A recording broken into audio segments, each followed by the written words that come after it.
इस वर्ष पौधा तुम्हार द्वार योजना प्रारंभ कब से किया गया है? तो इनका सही आंसर होगा इस वर्ष पौधा तुम्हार द्वार योजना प्रारंभ 4 जुलाई 2023 से किया गया है। याद रखेंगे, इम्पोर्टेंट क्वेश्चन है। ध्यान देंगे, वन विभाग द्वारा वृक्षारोपण को बढ़ावा देने हेतु पौधा तुम्हार द्वार योजना 4 जुलाई से प्रारंभ किया गया है। वन मंडल अधिकारी ने बताया है कि जन सामान्य द्वारा की गई मांग के अनुसार उनके पते पर घर तक पहुंचाकर निःशुल्क पौधा वन विभाग द्वारा दिया जाएगा। इसके लिए दूरभाष नंबर भी जारी किया गया है। याद रखेंगे दोस्तों, पौधा तुम्हार द्वार योजना का प्रारंभ 1 जुलाई 2022 से किया गया है। याद रखेंगे, बहुत ही इम्पोर्टेंट है। यह किसके द्वारा किया गया है? तो इनका सही आंसर होगा छत्तीसगढ़ के वन एवं जलवायु परिवर्तन मंत्री श्री मोहम्मद अकबर द्वारा किया गया है। यह रायपुर से प्रारंभ किया गया है। इनका मुख्य उद्देश्य विविध प्रजाति के पौधों का रोपण के लिए इनका प्रारंभ किया गया है। नेक्स्ट क्वेश्चन है, छत्तीसगढ़ में गुमशुदा बच्चों को खोजने के लिए कौन सा ऑपरेशन चलाया जा रहा है? तो इनका सही आंसर होगा छत्तीसगढ़ में गुमशुदा बच्चों को खोजने के लिए ऑपरेशन मुस्कान चलाया जा रहा है। याद रखेंगे, मुख्यमंत्री श्री भूपेश बघेल के निर्देशानुसार राज्य में गुमशुदा बच्चों की पतासाजी के लिए ऑपरेशन मुस्कान चलाया जा रहा है। पुलिस महानिदेशक CID श्री SC द्विवेदी के पर्यवेक्षण में गुमशुदा बच्चों की पतासाजी हेतु प्रदेशव्यापी अभियान ऑपरेशन मुस्कान दिनांक 1 जून से 30 जून 2023 तक चलाया गया है। याद रखेंगे, इस डेट को 1 जून से 30 जून 2023 को चलाया गया है, जिसमें राज्य पुलिस को बेहतर सफलता मिली है। चलिए अगला प्रश्न देखिए। राष्ट्रमंडल वेटलिफ्टिंग चैंपियनशिप में छत्तीसगढ़ के ज्ञानेश्वरी यादव ने कौन सा पदक जीता है? तो इनका सही आंसर होगा ज्ञानेश्वरी यादव ने स्वर्ण पदक जीत हासिल की है। याद रखेंगे, इंपॉर्टेंट क्वेश्चन है, आप इमेज में देख सकते हैं, ये है ज्ञानेश्वरी यादव जी। चलिए ध्यान देंगे, राष्ट्रमंडल वेटलिफ्टिंग चैंपियनशिप के पहले दिन का आकर्षक छत्तीसगढ़ के भोड़िया इलाके की ज्ञानेश्वरी यादव रही है। बेहद विपरीत परिस्थितियों में वेटलिफ्टिंग शुरू करने वाली बिजली मैकेनिक की बेटी ज्ञानेश्वरी ने 49 किलो में स्वर्ण की दावेदारी छिल्ली डालबेहरा को पराजित कर सीनियर वर्ग में जीती है। साथ में वह जूनियर वर्ग में भी जीत हासिल की है। इस चैंपियनशिप के पहले दिन भारत ने दांव पर लगे सभी स्वर्ण पदक जीते हैं। 20 साल की ज्ञानेश्वरी ने स्नेच और क्लीन एवं जर्क दोनों वर्ग में अपना निजी सर्वश्रेष्ठ प्रदर्शन किया है। उन्होंने कुल 176 किलोग्राम वजन उठाकर शीर्ष स्थान हासिल किया है। याद रखेंगे दोस्तों, खेल से संबंधित क्वेश्चन बन सकते हैं। चलिए नेक्स्ट क्वेश्चन देखिए। 18वीं राष्ट्रीय ओपन एथलेटिक्स टूर्नामेंट में बस्तर के खिलाड़ियों ने कितने स्वर्ण पदक जीत हासिल किया है? तो इनका सही आंसर होगा 2 स्वर्ण पदक जीत हासिल किए हैं। याद रखेंगे, बस्तर की पूनम शर्मा ने 30 वर्ष से अधिक आयु वर्ग में 800 मीटर, 1500 मीटर एवं 5000 मीटर दौड़ में स्वर्ण पदक जीत हासिल किए हैं। वहीं कंसुम सार्दुल ने 20 वर्ष से अधिक आयु वर्ग में 1500 मीटर एवं 5000 मीटर में स्वर्ण पदक जीत हासिल किए हैं।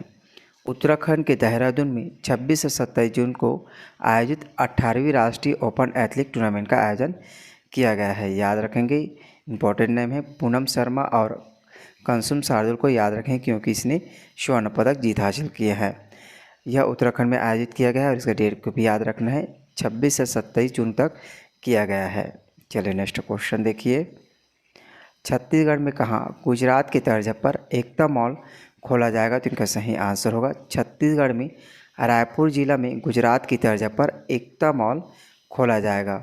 अब रायपुर जिला के बारे में याद रखेंगे, रायपुर जिला की स्थापना 1861 में किया गया है। वहीं राजनांदगांव जिला की स्थापना 1973 में किया गया है। महासमुंद और राजनांदगांव जिला की स्थापना 1998 में किया गया है, इसे भी याद रखना है। इस तरह से छोटे छोटे पॉइंट को भी याद रखते जाएंगे जिससे आपका जीके का तैयारी भी अच्छे से हो सकेंगे। छत्तीसगढ़ की राजधानी रायपुर में गुजरात की तर्ज पर एकता मॉल खोला जाएगा। मॉल में एक जिला एक उत्पाद की तर्ज पर देश भर के जिलों की अलग अलग दुकानें खोली जाएगी।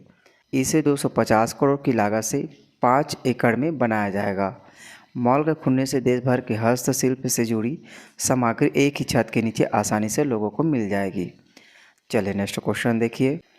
हाल ही में जारी वैश्विक प्रतिस्पर्धा सूचकांक 2023 में भारत किस स्थान पर रहा है? तो इनका सही आंसर होगा हाल ही में वैश्विक प्रतिस्पर्धा सूचकांक 2023 में भारत का स्थान 40वें स्थान पर है। याद रखेंगे, इम्पोर्टेंट है। चलिए ध्यान देंगे। वैश्विक प्रतिस्पर्धा सूचकांक 2023 में ग्लोबल कॉम्पिटिटिवनेस इंडेक्स 2023 में 64 देशों में से सबसे अधिक प्रतिस्पर्धी अर्थव्यवस्थाओं में भारत 40वें स्थान पर है। इनके जारीकर्ता का नाम भी याद रखेंगे, international institute for management development है। इसमें कुल देश जिसमें 64 देश शामिल हैं। शीर्ष स्थान पर डेनमार्क है। याद रखेंगे, शीर्ष स्थान पर डेनमार्क है जिसमें भारत का स्थान 40 स्थान है। 2023 वैश्विक प्रतिस्पर्धा सूचकांक रैंकिंग में शीर्ष 5 अर्थव्यवस्था देश इसमें डेनमार्क और आयरलैंड, स्विट्जरलैंड और सिंगापुर, नीदरलैंड है। टॉप 5 को भी आपको याद रखना है, इससे क्वेश्चन बनाए जा सकते हैं। चलिए अगला प्रश्न देखिए। संयुक्त राष्ट्र रिपोर्ट के अनुसार भारत ने कितने मिलियन लोगों को गरीबी से बाहर निकाले हैं? तो इनका सही आंसर होगा संयुक्त राष्ट्र ने एक रिपोर्ट जारी की है जिसमें भारत ने 415 मिलियन लोगों को गरीबी से बाहर निकाले हैं। याद रखेंगे, बहुत ही इंपॉर्टेंट आंकड़े हैं। 2005-06 से 2019-21 तक केवल 15 वर्षों के भीतर भारत ने कुल 415 मिलियन लोगों को गरीबी से बाहर निकाले हैं। वैश्विक बहुआयामी गरीबी सूचकांक का नवीनतम अपडेट संयुक्त राष्ट्र ने की है, जिसमें संयुक्त राष्ट्र विकास कार्यक्रम और ऑक्सफोर्ड यूनिवर्सिटी में संयुक्त राष्ट्र गरीबी और मानव विकास पहल द्वारा जारी किया गया है। संयुक्त राष्ट्र के आंकड़े के अनुसार भारत दुनिया का सबसे अधिक आबादी वाला देश बनने के लिए चीन से आगे निकल गया है। चलिए अगला प्रश्न देखिए। अंतर्राष्ट्रीय जीव विज्ञान ओलंपियाड में भारत पदक तालिका में कितने स्थान पर है? तो इनका सही आंसर होगा अंतर्राष्ट्रीय जीव विज्ञान ओलंपियाड में भारत पदक तालिका में शीर्ष स्थान पर है। याद रखेंगे दोस्तों, बहुत ही इंपॉर्टेंट क्वेश्चन है क्योंकि इतिहास में पहली बार है जब अंतर्राष्ट्रीय जीव विज्ञान ओलंपियाड में भारत पदक तालिका में पहले स्थान पर है। याद रखेंगे दोस्तों। संयुक्त अरब अमीरात के अल एन में आयोजित 34वें अंतर्राष्ट्रीय जीव विज्ञान ओलंपियाड 2023 में भारत पदक तालिका में शीर्ष स्थान पर है। याद रखेंगे, 34वें अंतर्राष्ट्रीय जीव विज्ञान ओलंपियाड में भारत पदक तालिका में शीर्ष स्थान पर है। पहली बार है जब भारत ने अंतर्राष्ट्रीय जीव विज्ञान ओलंपियाड में स्वर्णिम प्रदर्शन करते हुए पदक तालिका में शीर्ष स्थान हासिल किया है। चलिए नेक्स्ट क्वेश्चन देखिए। भारत कब तक दूसरी सबसे बड़ी अर्थव्यवस्था वाला देश बन जाएगा? तो उनका सही आंसर होगा 2075 तक भारत दूसरी सबसे बड़ी अर्थव्यवस्था वाला देश बन जाएगा। याद रखेंगे दोस्तों, इम्पोर्टेंट है। यह रिपोर्ट गोल्डमैन सैक्स का अनुमान है कि 2075 तक भारत चीन के बाद दुनिया का सबसे बड़ा अर्थव्यवस्था होगी। यह वृद्धि सेवाओं के बढ़ते निर्यात, नवाचार और प्रौद्योगिकी में प्रगति और निजी क्षेत्र के पूंजीगत व्यय के लिए अनुकूल माहौल से प्रेरित होगी। चलिए नेक्स्ट क्वेश्चन देखिए। हाल ही में लोकमान्य तिलक पुरस्कार 2023 से सम्मानित किया जाएगा। तो इनका सही आंसर होगा लोकमान्य तिलक पुरस्कार 2023 से प्रधानमंत्री नरेंद्र मोदी जी को सम्मानित किया जाएगा। याद रखें दोस्तों, इंपॉर्टेंट क्वेश्चन है। प्रधानमंत्री नरेंद्र मोदी जी को लोकमान्य तिलक पुरस्कार से सम्मानित किया जाएगा। प्रधानमंत्री नरेंद्र मोदी को इस साल प्रतिष्ठित लोकमान्य तिलक पुरस्कार से सम्मानित किया जाएगा। इस संबंध में आधिकारिक घोषणा पुणे में एक संवाददाता सम्मेलन में तिलक स्मारक ट्रस्ट के अध्यक्ष डॉक्टर दीपक तिलक और रोहित तिलक ने की है। चलिए नेक्स्ट क्वेश्चन देखिए। छत्तीसगढ़ में सी मार्ट से उत्पाद बिक्री में कौन सा जिला द्वितीय स्थान पर है? तो इनका सही आंसर होगा इसमें राजनांदगांव जिला द्वितीय स्थान पर है। पहले स्थान पर रायपुर जिला है। रायपुर जिला की स्थापना 1861 में हुई है, इसे भी याद रखेंगे। सरगुजा जिला की स्थापना 1998 में हुई है, इसे याद रखना है। बिलासपुर 1861 में, बिलासपुर और रायपुर का 1861 में स्थापना हुई है। राजनांदगांव का 1973 में स्थापना हुई है। इन सभी पॉइंट को याद रखेंगे। धीरे धीरे जीके की नॉलेज को भी बढ़ाएंगे, इसलिए छोटे छोटे पॉइंट को जरूर याद रखेंगे। चलिए आगे देखिए। राज्य शासन द्वारा ग्रामीण अर्थव्यवस्था का विकास करने के लिए गाँवों में तैयार उत्पादों को शहरों के मार्केट से जोड़ने के लिए सी मार्ट योजना कारगर साबित हो रही है। सी मार्ट योजना बहुत ही महत्वपूर्ण योजना है क्योंकि गांव के स्तर के बाज़ारों को शहर के क्षेत्र में ले जाने के लिए काम कर रही है, जिसके माध्यम से ग्रामीण क्षेत्रों को बढ़ावा देने के लिए गाँवों में स्थानीय स्तर पर तैयार उत्पादों को शहर के बाज़ारों से जोड़ा गया है। इसके अंतर्गत जिले के राजनांदगांव व डोंगरगढ़ शहर में सी मार्ट को अत्याधुनिक शोरूम की स्थापित करने की घोषणा भी की है। राजनांदगांव जिले के सी मार्ट केंद्र से अब तक 2,14,95,764 रुपये की वस्तुओं की बिक्री हो गई है, जो प्रदेश में द्वितीय स्थान पर है। सी मार्ट में अब तक रूरल इंडस्ट्रियल पार्क रीपा में उत्पादित प्रोडक्ट उपलब्ध रहेंगे। चलिए नेक्स्ट क्वेश्चन भी देखिए। निम्न में से किस स्थान से 228 साल पुरानी बावड़ी मिली है? तो इनका सही आंसर होगा सहसपुर लोहारा क्षेत्र में 228 साल पुरानी बावड़ी मिली है। याद रखेंगे सहसपुर लोहारा कबीरधाम जिला के एक ब्लॉक है। कबीरधाम जिला में 4 ब्लॉक है, जिसमें पंडरिया, बोडला और कबीरधाम और सहसपुर लोहारा है। कबीरधाम जिला के बारे में याद रखेंगे। कबीरधाम जिला की गठन 1998 में की गई है। कबीरधाम जिला का जिला मुख्यालय कबीरधाम ही है। कबीरधाम जिला के बारे में याद रखेंगे। प्रमुख नदी हाप नदी याद रखना है और बंजर नदी याद रखना है। बंजर नदी याद रखना है। जलप्रपात में याद रखेंगे रानी दहरा जलप्रपात याद रखना है और गोदगोदा जलप्रपात याद रखना है। मुख्य रूप से याद रखेंगे खनिज में बक्साइट खनिज याद रखेंगे, जिसमें बोरई दलदली क्षेत्र से बक्साइट कबीरधाम जिला में पाई जाती हैं। औद्योगिक क्षेत्र याद रखेंगे हरिन छपरा कबीरधाम जिला में स्थित हैं। औद्योगिक क्षेत्र में प्रमुख रूप से याद रखेंगे हरिन छपरा। उद्योग में याद रखेंगे भोरमदेव शक्कर कारखाना याद रखना है। भोरमदेव शक्कर कारखाना याद रखेंगे। साथ ही सरदार वल्लभ भाई पटेल का शक्कर कारखाना याद रखेंगे। प्रदेश का प्रथम व देश का दूसरा हाईटेक गुड़ फैक्ट्री उसे भी याद रखना है, जो प्रस्तावित है। साथ ही याद रखेंगे एथेनॉल प्लांट भी याद रखना है, जो कवर्धा में ही प्रस्तावित है। अभ्यारण्य में याद रखेंगे भोरमदेव अभ्यारण्य याद रखना है।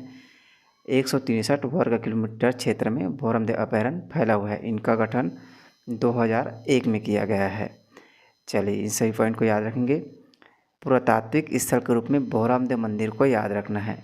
भोरमदेव मंदिर को याद रखना है। भोरमदेव मंदिर 11वीं सदी की मंदिर है, इसे याद रखेंगे। इस मंदिर को फणी नागवंशी शासक गोपाल देव के शासनकाल में बनाया गया है। गोपाल देव के शासनकाल में बनाया गया है। इसमें प्रमुख रूप से याद रखेंगे शैली को याद रखेंगे। नागर शैली में इस मंदिर का निर्माण किया गया है। चलिए इन सभी पॉइंट को याद रखेंगे। नगर पंचायत सहसपुर लोहारा कबीरधाम जिले में 228 साल 2 पुरानी बावड़ी मिली हैं। यह दोनों बावड़ी रियासत काल में राजस्थान के तर्ज पर बनवाई गई हैं। 4 मंजिला वाली इस बावड़ी में 2 मंजिल पानी में डूबी हुई हैं। बहुकोणीय आकृति में बनी इस बावड़ी में 4 कमरे हैं। चलिए अगला प्रश्न देखिए। छत्तीसगढ़ी बोली में जानकारी देने वाला छत्तीसगढ़ का पहला शासकीय ऐप्स कौन सा बन गया है? इसका सही आंसर होगा मोर बिजली ऐप्स 2.0 छत्तीसगढ़ का पहला शासकीय ऐप बन गया है, जिसमें छत्तीसगढ़ी भाषा में जानकारी दी जाएगी। याद रखेंगे, इंपॉर्टेंट क्वेश्चन है। मुख्यमंत्री श्री भूपेश बघेल ने कोरबा जिला प्रवास के दौरान मोर बिजली ऐप्स 2.0 का शुभारंभ किया है। नए मोर बिजली ऐप्स को प्रदेशवासियों की सुविधा के लिए छत्तीसगढ़ी बोली में उपलब्ध कराया गया है।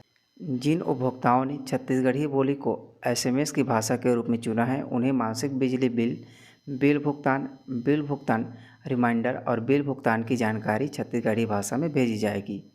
इसके साथ ही छत्तीसगढ़ी बोली का प्रदेश का पहला शासकीय ऐप्स बन चुका है। याद रखेंगे मोर बिजली ऐप्स की शुरुआत 6 अक्टूबर 2020 को लॉन्च की गई है। इसे याद रखना, 6 अक्टूबर 2020 को मोर बिजली ऐप्स की शुरुआत की गई है। मोर बिजली ऐप 2.0 में 36 प्रकार के उपभोक्ताएँ सेवाएँ उपलब्ध हैं। इसे भी याद रखेंगे, 36 प्रकार के उपभोक्ता सेवाएँ उपलब्ध हैं। चलिए नेक्स्ट क्वेश्चन। निम्नलिखित में से किसे छत्तीसगढ़ हाई कोर्ट के स्थायी जज के रूप में नियुक्त किया गया है? तो इनका सही आंसर होगा दीपक कुमार तिवारी को छत्तीसगढ़ हाई कोर्ट के स्थायी जज के रूप में नियुक्त किया गया है। याद रखेंगे, माननीय मुख्य न्यायाधीश रमेश सिन्हा द्वारा माननीय न्यायाधीश दीपक कुमार तिवारी को छत्तीसगढ़ हाई कोर्ट के स्थायी जज के रूप में नियुक्त किया गया है। माननीय न्यायमूर्ति दीपक कुमार की नियुक्ति 8 अक्टूबर 2021 को एडिशनल जज के रूप में छत्तीसगढ़ उच्च न्यायालय में की गई थी। चलिए नेक्स्ट क्वेश्चन देखिए। इसरो ने 7 सिंगापुरी उपग्रहों को ले जाने वाले किस रॉकेट को सफलतापूर्वक प्रक्षेपित किया है? तो इनका सही आंसर होगा PSLV C56 को 7 सिंगापुरी उपग्रहों को ले जाने वाले इसरो ने सफलतापूर्वक प्रक्षेपित किया है। याद रखेंगे, बहुत ही इम्पोर्टेंट है। भारतीय अंतरिक्ष अनुसंधान ने 30 जुलाई 2023 को श्रीहरिकोटा सतीश धवन केंद्र से 7 सिंगापुरी उपग्रहों को ले जाने वाले अपने PSLV C56 रॉकेट को सफलतापूर्वक प्रक्षेपित किया है। चलिए नेक्स्ट क्वेश्चन देखिए। भारत की प्रति व्यक्ति आय 2030 तक कितने प्रतिशत बढ़ जाएगी? तो इनका सही आंसर होगा भारत की प्रति व्यक्ति आय 2030 तक 70% बढ़ जाएगी। यह एक रिपोर्ट के अनुसार है। स्टैंडर्ड चार्टर्स बैंक की एक शोध रिपोर्ट के अनुसार भारत की प्रति व्यक्ति आय 2030 तक लगभग 70% बढ़ने की संभावना है और यह $2,450 से मौजूदा स्तर से $4,000 तक पहुंचने की भी उम्मीद है।